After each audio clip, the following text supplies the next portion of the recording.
Salve, salve, prezado internauta! Com grande alegria que estamos no nosso programa quinzenal Pílulas Musicais.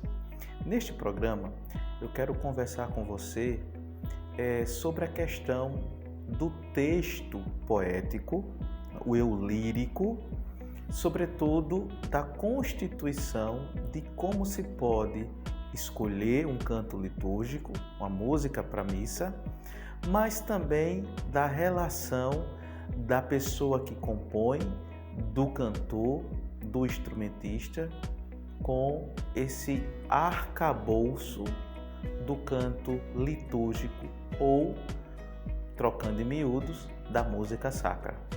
Então observe, todo canto, toda melodia que é voltada para música-canto é preciso ter um texto. Esse texto geralmente é um poema, não é poesia. Poesia é o momento que o poeta se inspira para compor o seu poema. Quando o poema já está escrito, ali de fato já não é uma poesia. A poesia é o momento de inspiração. O texto escrito já é um poema.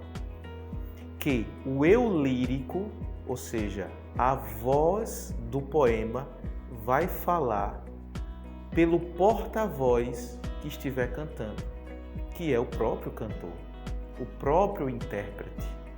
Então observe, é preciso a gente tocar nessas bases, porque muitas pessoas não compreendem ou entendem de uma forma errônea.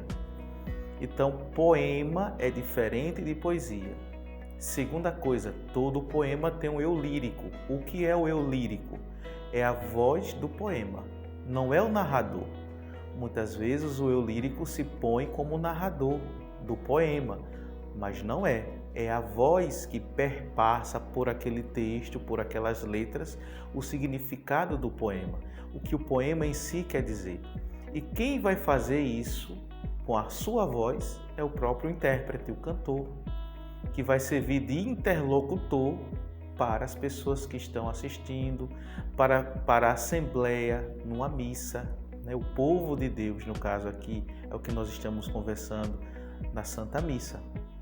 Agora veja, o compositor, a pessoa que compõe um texto litúrgico, ele deve primeiro ser uma pessoa de oração para que possa entender como deve compor e se inspirar na sua poesia para colocar aquele texto, o texto sagrado, em função da música.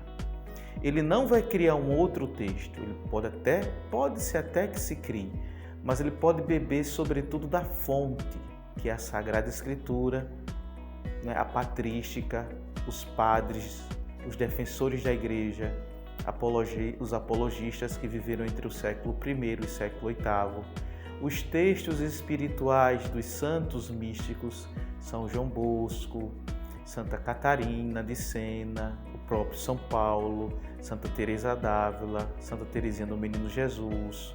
Então ele vai beber dessa fonte para colocar os textos sagrados em prol a serviço da liturgia, a serviço do canto litúrgico.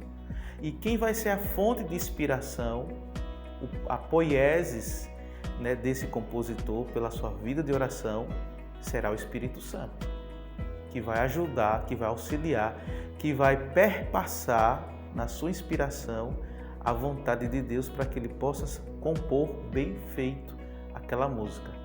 Claro que é preciso que o compositor, além de ter uma vida de oração, tenha também, de fato, o estudo da composição, estudo da harmonia, do contraponto, certo? Agora, o cantor, a cantora, o intérprete, ele precisa também ter uma vida de oração para que possa entender que não pode ser qualquer texto que deve ser cantado na Santa Missa, na Santa Eucaristia, mas o texto voltado à sacralidade, o texto sagrado. E quando eu falo texto sagrado, eu estou falando desses textos do início da era cristã, os textos das Escrituras e os textos dos santos padres. E como eu falei, os poemas dos grandes santos místicos. Então, compõe bem, canta bem quem segue esse roteiro e, sobretudo, quem tem uma vida de oração, tá certo?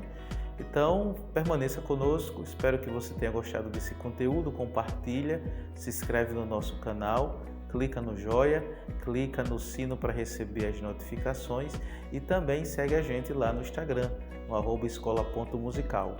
Um grande abraço.